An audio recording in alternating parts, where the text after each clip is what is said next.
Hey, Anthony Curtis here. Welcome back. Now that we've gone through the entire campaign setup process, where I'm going to look at each of the campaign setup options, starting with those in their desktop. We've already gone through website campaign. Next, we're going to look at contextual campaign.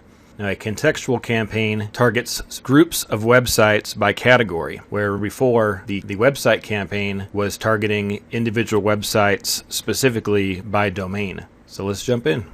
So we are back on the Create Campaign screen. After clicking on New Campaign, we end up here. And we're going to skip over all this because we just went over that in the last video, but it's required to get to the next step, which is different for contextual campaigns. So we'll click Next Step. And here you see available segments. Now here we're talking about segments of websites or categories of websites. And we have two providers of this categorization, Pure39 and Proximic. Pure39 charges 10 cents CPM on top of your regular CPM in order to provide this data to you. And Proximic charges 4 cents. So no matter how many categories you choose from within each one, you can choose as many Pure39 categories as you want for 10 cents and as many Proximic categories as you want for 4 cents. And if you want to choose categories from both, it'll cost you a total of 14 cents CPM on top of your regular CPM bid.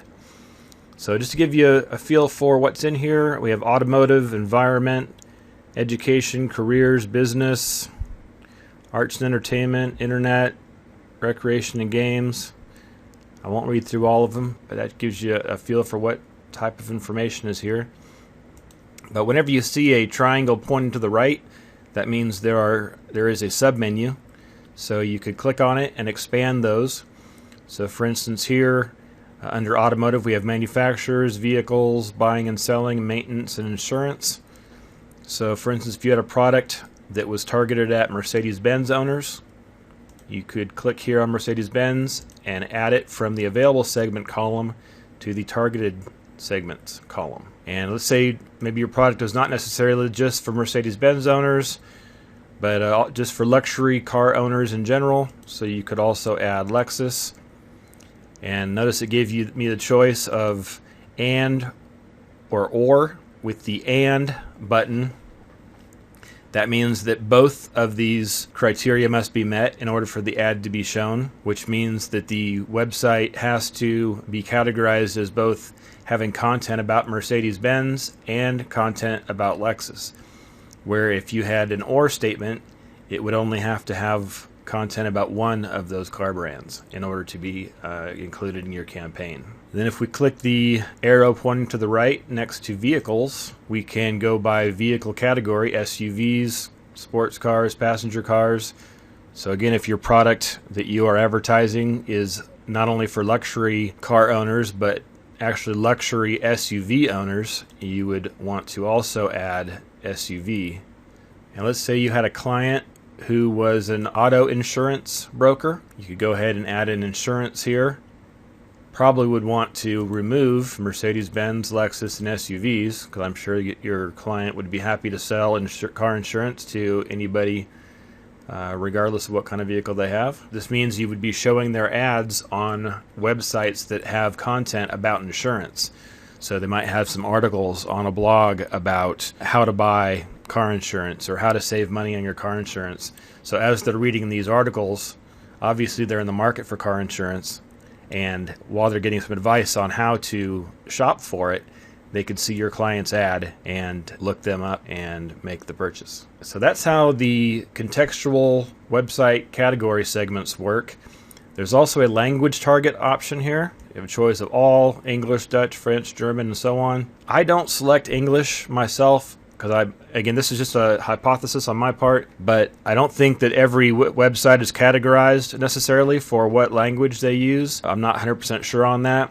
But if I'm targeting people in the United States and the content is not something of a foreign nature, pretty safe bet that the language is going to be English. And if you were to select English and there were some sites you wanted to advertise on, but let's say they were not necessarily coded as English language, you wouldn't they wouldn't meet your criteria, so you would miss out on those impressions. But again, that's up to you. You could test that. Of course, if you really did want to go after another language, for instance, Spanish is very popular in the US, and if you had a product for Spanish speakers in the United States, you would absolutely want to target that language to meet your campaign goals.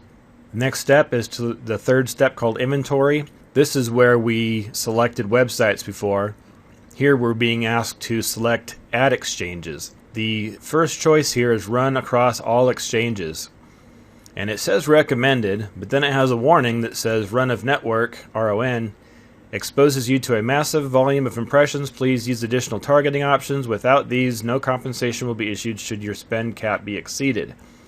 So that warning has been enough for me to not use run of network, and I will go to select exchanges. I just turn off some of the ones that I'm not really familiar with, so it's not really going to affect the number of sites I can run on.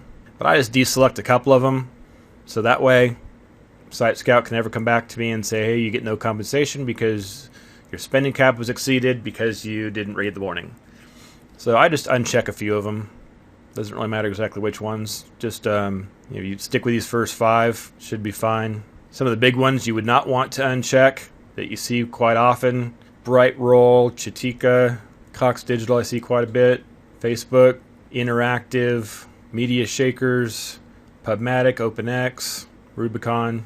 I would not turn any of those off. But again, if you just stick with the first 5, you got yourself covered on the warning, and you're good to go.